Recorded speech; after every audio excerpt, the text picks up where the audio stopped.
Karachi zone کا ہنڈی حوالہ میں ملوث ملزمان کے خلاف کریک ڈاؤن جاری رواں سال حوالہ ہنڈی اور کرنسی کی غیر قانونی ایکسچینج میں ملوث عناصر کے خلاف 42 چھاپہ مار کارروائیاں کی گئیں، 64 ملزمان کو گرفتار کیا گیا ہے۔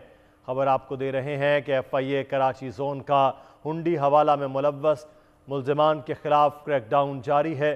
رواں سال حوالہ ہنڈی اور کرنسی کی غیر قانونی ایکسچینج میں ملوث عناصر کے خلاف 42 چھاپہ مار کارروائیاں کی گئیں، جن میں 64 ملزمان کو گرفتار بھی کیا گیا ہے۔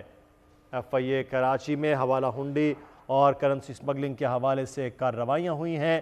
ملوث ملزمان کے خلاف کریک ڈاؤن کیا گیا اور جس میں رواں سال حوالہ ہنڈی اور کرنسی کی غیر قانونی ایکسچینج میں ملوث عناصر کے خلاف 42 چھاپہ مار کارروائیاں کی گئیں، جن میں 64 ملزمان کو گرفتار کیا گیا ہے۔